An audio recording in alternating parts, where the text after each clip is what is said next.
Hi, welcome to the Catholic Corner. I'm Monsignor Walter Nolan. We have a wonderful, beautiful guest today.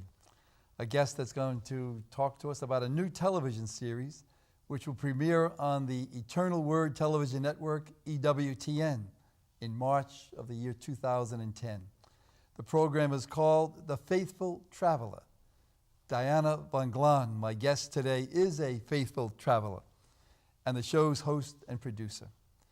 Diana has a very interesting background. Born and raised in San Diego, I guess we'd say God's country, and is a first-generation Mexican-American. She has a BA in English from Pepperdine University in Malibu, has a law degree from the University of Notre Dame in South Bend, Indiana.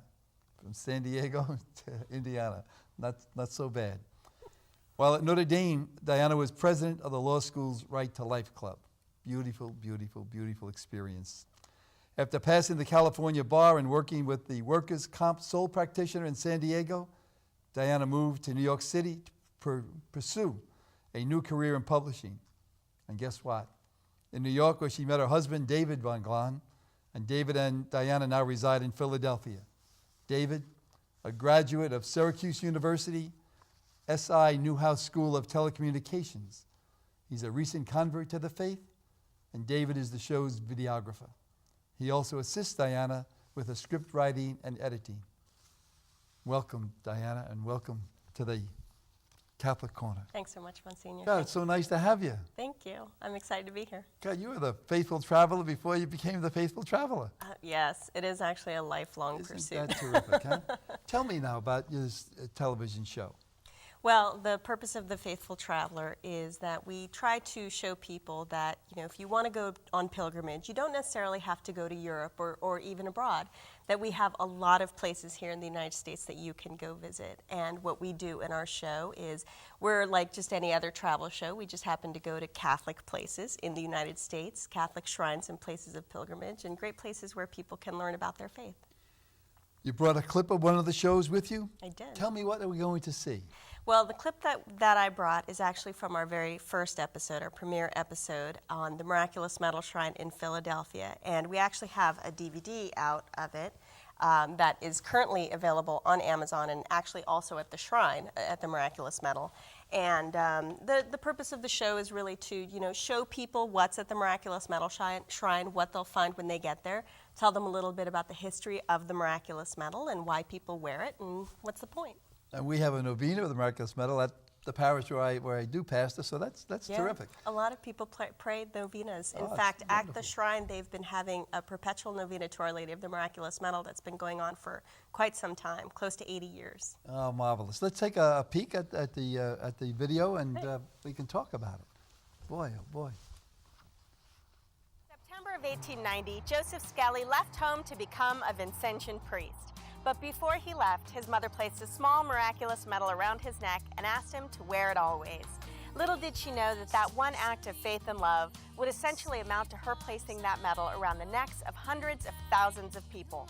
Join me, Diana von Glahn, as I explore the treasures of Philadelphia's Miraculous Metal Shrine in the first episode of EWTN's new travel series, The Faithful Traveler. In this episode, you'll learn about the history of this amazing chapel, including the story behind the stunning shrine to Our Lady of the Miraculous Medal, and the little medal that started it all. Hear about the young French nun who received a heavenly visit that changed the lives of hundreds of thousands of people around the world. And explore the spectacular museum, filled with countless works of art.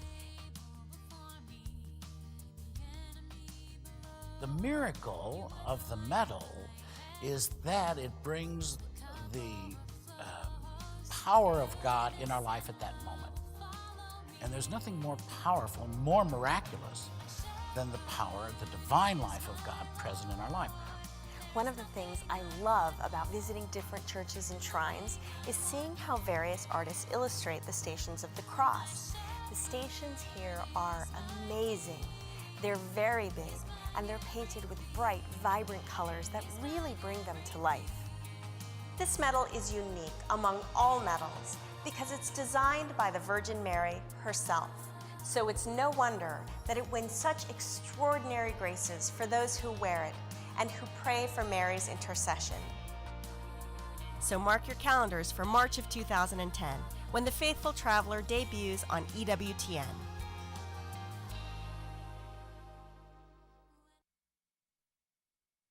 That is so beautiful. Thanks. Just so beautiful.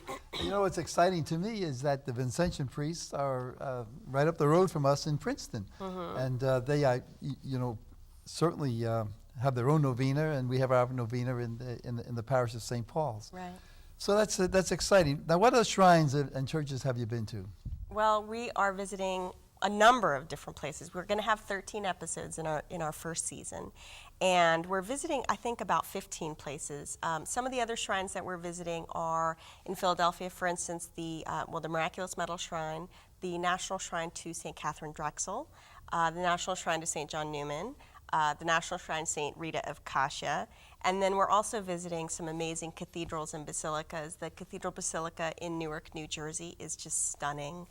There's a Cathedral of Mary Our Queen in Baltimore. We're visiting St. Alphonsus Church, also in Baltimore, where St. John Newman was stationed just before he came to Philadelphia. And some places in New York City. We got to go to St. Patrick's Cathedral, which we were thrilled about, and Old St. Patrick's Cathedral, and there are just so many places. It's really just amazing. And they're all so different, which is really the great thing about them as well. When you go to one of the shrines, how long then is like the video that you would have? Is it Each episode is 30 minutes. 30 minutes? Right. So yeah. that's nice. Do you do a little background work, I imagine? We do. In fact, there are 2 episodes that are going to feature 2 places, and part of the reason is because they're talking about a person who went everywhere. St. Elizabeth Ann Seton grew up in New York City, and there are 2 places in New York City that really have I guess that she spent a lot of time at. There's the shrine in Battery Park, and then there's St. Peter's Church, not far away, where she received her first Holy Communion and she became a Catholic. Then, when she moved to Baltimore, there is the Mother Seton House in Baltimore, and then in Emmitsburg, Maryland, there is the National Shrine to St. Elizabeth Ann Seton. So we're going to do St. Elizabeth in New York and St. Elizabeth in Maryland, but those are really, other than that, every other episode is going to be one whole show devoted to each place. It's interesting that I personally myself, I'll say in the last couple of months, I was in Philadelphia, and I passed St. Rita's, and I had never been there. Yes. So Did you go inside? I did. Amazing. I pulled over the car and went inside. It's marvelous. It is. In fact, there's a picture of it right there that one of the parishioners there is a spectacular artist. His name is Anthony Visco, and he recently actually did a lot of work on the new shrine to Our Lady of Guadalupe in Wisconsin. So everybody was really excited. He's just spectacular, and they're really blessed to have him there. He did a lot of sculptures and paintings there that just make it come alive. Have you ever been to Guadalupe in Mexico? I wish. No. Oh, you'll go. There's still, In lots fact, of things to do. I know. I've always had a great devotion to Our Lady, and in fact, my husband and I were married on her feast day, the Feast of Our Lady of Guadalupe. So you have an anniversary. I do. Our anniversary is coming up, Oh, and marvelous. we're going to be shooting that day. That's terrific. Yeah, but I love Our Lady of Guadalupe, and Mary in all of her different titles is just spectacular. I have to, just as a little aside, that when I was there one time, a little Mexican young boy came up to me and he said, "Do you know the story?" And I said to him, "Yes, I know the story." And he looked at me and he said, "No, I don't think so." He said, "Let me tell you the story." And he started to explain, from the Mexican eyes, etc. It was just a wonderful experience talking to this young boy. Right. Now tell me, what is your favorite shrine that you've been to or that you've videoed? It's hard to pick a favorite. I mean, it's like asking someone who's their favorite saint. I mean, there's so many different characteristics of each one that I think just you love a different thing. Like, for instance, the Cathedral of Mary Our Queen really just blew me away when I went there. It's this huge Gothic kind of Art Deco cathedral, and you wouldn't even think of putting the two together. When I think of Art Deco, I think of like Miami, Florida. But this cathedral is just stunning, and it's just this play of light and stone. But then you look at the Cathedral Basilica in Newark, New Jersey, and it's also Gothic, but it's so different, and it takes your breath away, And so I think it's definitely. I mean, it's hard for me to pick a favorite, especially because they're so beautiful in different ways, and then there are the ones that are dedicated to Our Lady, or ones that are dedicated to different saints who have done so much. So I don't know. I like them all. Don't you feel something when you're in one of these shrines or special places? Absolutely. And actually, I think that's kind of what brought this whole thing about. I mean, as you mentioned during your introduction of me, I've moved around a lot in the United States, and I spent a year in London when I was in graduate school. I lived in the South, I've lived in the East, I've lived in the West, and everywhere I went, some places I was by myself, and I was scared. I mean, I remember moving to New York City, my first day in New York City, and I didn't know what I was doing, and I'm wandering around the city, and it seemed so empty, and the first thing I saw was a Catholic church, and I just made a beeline because I thought, you know what, I don't know this city, but home. I'm always home in a Always Catholic home. church. Isn't that Yeah, wonderful that yeah. you thought that too? It's, it's like, it's an embrace, I think, and that's one of the things that I think that, you see these buildings, and yes, they're stone and they're glass, but there's a warmth about them because they sing the praises of God and they raise our hearts and our minds toward heaven. And I don't know anything that's better than that. No, that is so true. How many shows have you produced so far? We have taped about 12 of the 13. We have one left to go, and I'm currently editing them right now. In fact, I was color correcting before I came out this morning. So we're currently in the post-production stage for most of them, and I should be delivering them to EWTN very soon. And then so you have 13 altogether. That's right. Do you have any other plans after the 13, or are you going to take a rest and breathe in a little bit? Yeah, the entire series, I mean, that from the very beginning to up until now to future plans, it's always kind of been saying, well, whatever God wants. I mean, I told him from the very beginning that this is for him, that I want this to be his thing. It's all about him. It's not about me. It's, I want to show people all the beautiful things that we have in our church and how amazing it is. And, I would love to do a second series. I would love someday for, the show to go to Europe and to go to Our Lady of Guadalupe in Mexico. But I figure if God wants it, he'll make it happen. Or you could go back to your home in California and do some of the mission churches? Absolutely, absolutely. Yeah, there's a lot. There's so much to see. I mean, there's the church of Loreto in New Mexico with the stairs. Yes, There's some amazing places in the United States that, people always think when they think of pilgrimage, they think, oh, I'm going to go to Lourdes, I'm going to go to Guadalupe or, Fatima. And, I mean, definitely not to take away from those places, but European travel is expensive nowadays. Now, Diana, when you talk about pilgrimage, I think a lot of times, including myself, you say, well, I go to Lourdes or I go to Fatima or I go some. I've been to a few of those places. I've been to Knock a few times, Our Lady of Knock, and just because I'm Irish, it just I love. If you could sing, I'd probably. Well, and you have Croagh Patrick as well. That's right. That place is amazing. In fact, I climbed Croagh Patrick not too long ago. In the rain? No, it wasn't in the rain. But I had that in me for years, and I said to myself, I got it, and I did it. That's great. It was wonderful. But usually, at least in minds, when you go someplace like that, you think of spending a day or an overnight and going to mass or a prayer service. Now, do you feel that, or do you tell your viewers that this would be a nice thing to do sometimes, to go to one of these shrines and not just run in and out, but try to make it a fuller day? Right. Absolutely. I mean, some of the places that we visit, like St. Rita's or the National Shrine of St. Catherine Drexel, they're really big. So they really do they require an entire day. Or, the Cathedral Basilica in Newark, New Jersey. I mean, that place, there's art and detail in every little nook and cranny. I think it takes a whole day to look at these places. And, I think what we're trying to do is, tell people that vacation is something, it's also, like Pope John Paul II said, it's a great time to grow in your faith. So you've got families who will go to, random places to visit their families, or they'll go on business trips or what have you. The ballparks? Exactly. People who think, oh, I'm going to go to New York and I'm going to see the Empire State and I'm going to see this and I'm going to see that. Well, go see St. Elizabeth Ann Seton and go to St. Patrick's. And, so it's kind of like telling people, you can also add this into your itinerary, or you can make an entire day of it, or even a week of it. Absolutely. Do you have any other ideas, other programs, beside maybe traveling to shrines, or what else do you have in your mind? Well, I on occasion I will think, should I be doing something else? But honestly, Monsignor, we're doing this show. I mean, everything. We're doing everything. I was talking to a friend who is a television producer as well, like a real. I don't think of myself as a real television producer, but so I was telling him what I do.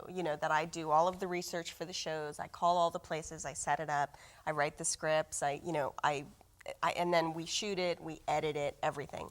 And he said, "You're doing the work of 15 people." And I was like, "Oh, okay." So I figure that's enough for now.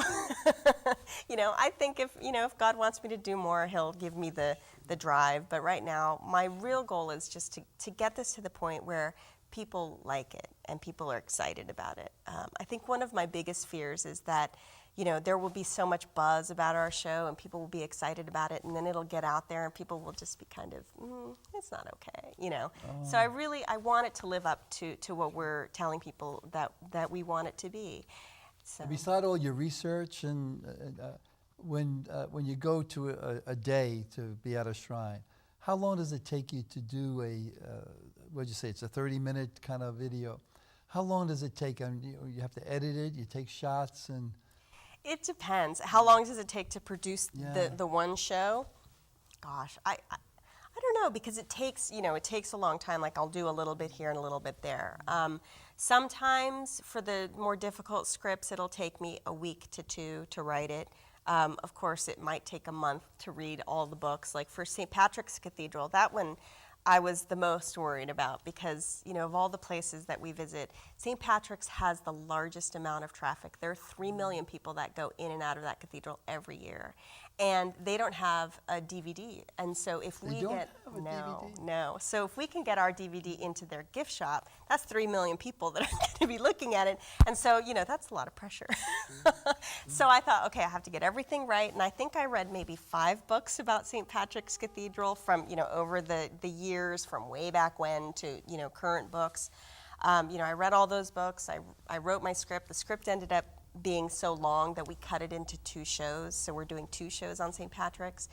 And then, it's a matter of, we shot it in one day and, and then editing may take a week or 2, depending, getting Well, you try to shoot it in one day. That's... St. Patrick's was unusual. Sometimes we'll take 2, maybe 3 days, depending on how many camera people we have. But St. Patrick's, we were actually only given 1 day. So we hired 2 extra people. We had 3 camera people, and then I got a whole bunch of my friends to come and help, and the security people were keeping people. I mean, it was amazing. Nothing went wrong. Everything was perfect. I mean, I think it was, obviously an answer to all of my prayers, because I had been worried about that. I could especially feel it in New York.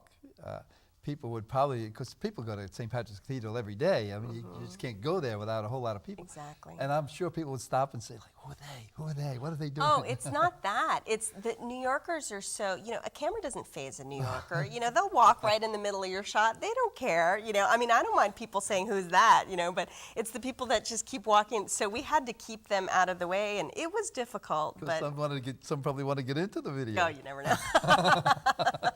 Oh, that's so marvelous. You're just a delightful person, Diana. I really you are. And you're a faith person, probably from baptism on. But how has this touched your faith in a sense and enlivened it, if I could say that? It has. Exposure, I think, and that's something that we're trying to do with the show. I think going to these places, exposing yourself to the stories of the lives of the saints or to stories about Mary's impact on all of our lives. Like you hear the stories of what the miraculous medal, Mary has done through the miraculous medal, the graces that she has given people. It really, I think, has strengthened my faith, but it's also strengthened my husband's faith, who he converted before we were married.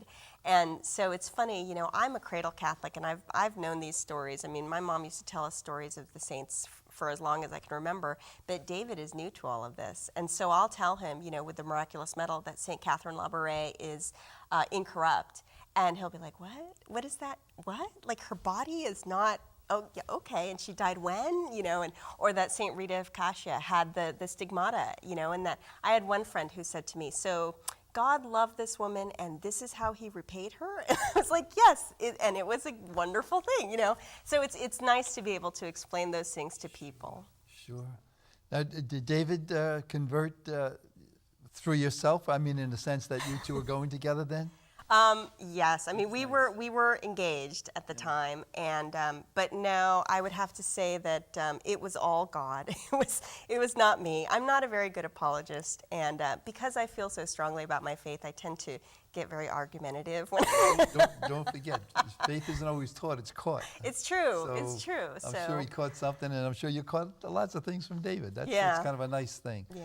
If someone had, you were talking to some people, and they said, you know, I only have time to visit one shrine, and would you recommend any one place to go, or? I would tell them to go to the one that's closest to them. Ah, interesting. Yeah, because the odds of them going back are greater than if they were to go, you know, I mean, St. Patrick's is amazing, but it's far for some people. You know, if you live in California, it's not easy. It's a, you know, $2,000 plane ride, but you could go to the Mission in San Diego if you live there, or, you know, any number of places. So I would say find what's close to you, and actually on our website, www.thefaithfultraveler.com, we have a locations map that will show people. We try to put links to all of the different shrines and cool churches that we can find online.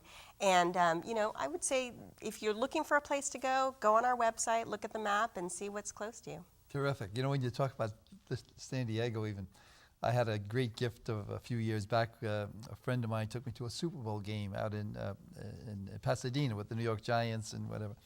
And they were all asking me to say Mass, you know, that morning someplace. And I said, no, I'm going to one of the missions.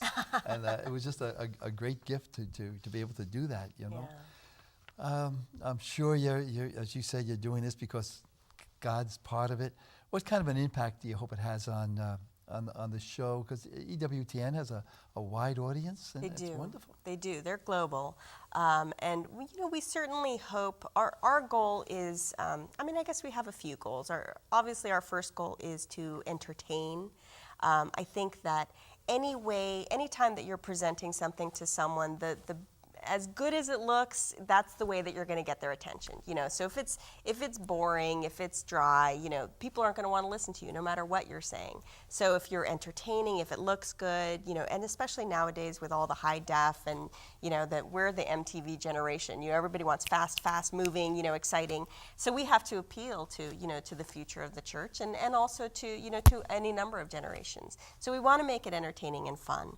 We also want to teach people about the faith. And, you know, there are so many Catholics out there who know very little about what it means to be Catholic. I mean, I have a lot of friends who would come up to me after they watched our Miraculous Medal show, and they said, I have that medal, and I never knew what it was. I was like, oh, well, good, now you know.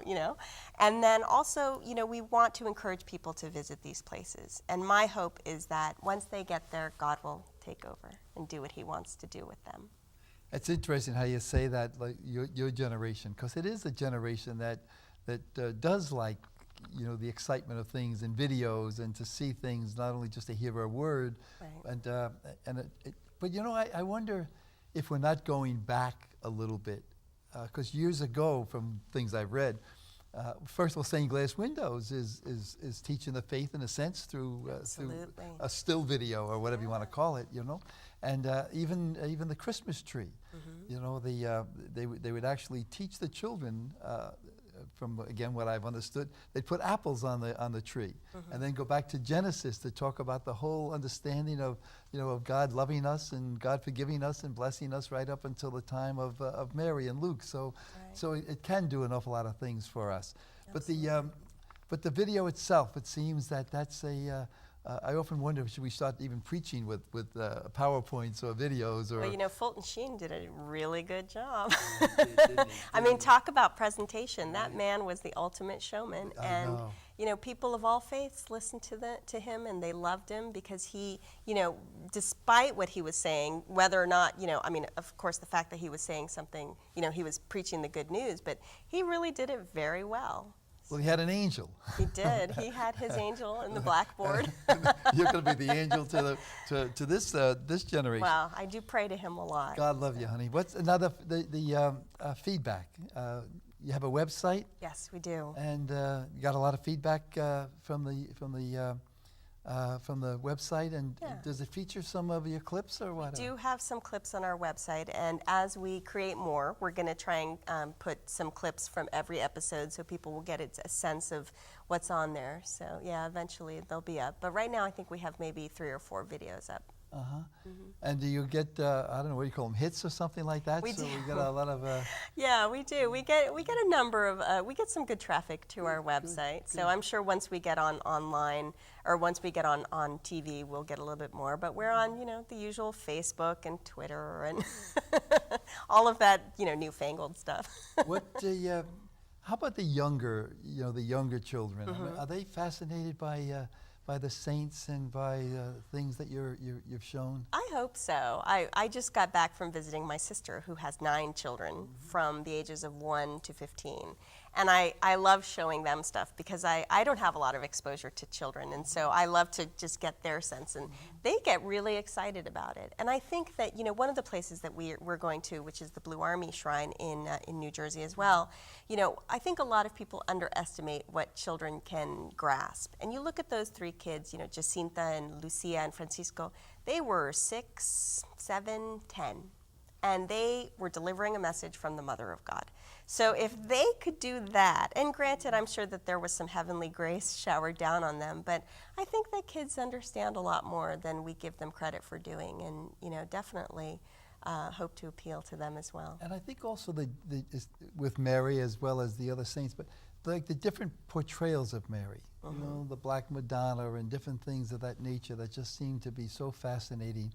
And the youngsters seem to have a great mystery, so to speak. They feel the mystery. Absolutely. The sadness of getting a little older is you get dull. You have to get the mystery retold to you a little bit. And I think it's through the eyes of a child sometimes. Now, you have a lot of equipment and things. Where did you get all of this? We bought it. The store. Yes, we're very familiar with the video store, and there's a large store in New York City that we love to go to. So you and David you've done all of this on your own and purchased all of this. How about funding? I mean, It is, I would say, 95% funded by David and Diana von Glahn. Wow, isn't that terrific? Yeah. So someday, hopefully. Who knows? We'll and see how what did you happens. learn all this? I mean, We taught ourselves. Did you really? Yeah. David, because he went to the SI Newhouse School, he had a lot of experience, but it was all the old, tape and cutting things and all that kind of thing. So nowadays it's all digital, and really we got some books and we taught ourselves how to do it. Wow, what a fascinating! You 2 guys must have an awful lot of fun together. Yeah, it's hard Oh, though. it is hard, but Absolutely. Well, listen, you tell David we said thank you. I will. Diana and David von Glahn. God, blessed people. Thanks for being with us on the Catholic Corner. More information, log into Diana's website, thefaithfultraveler.com. That's right. And don't ever lose your smile. Thanks so much. Bless Monsignor. you. Oh, thank you very, very much.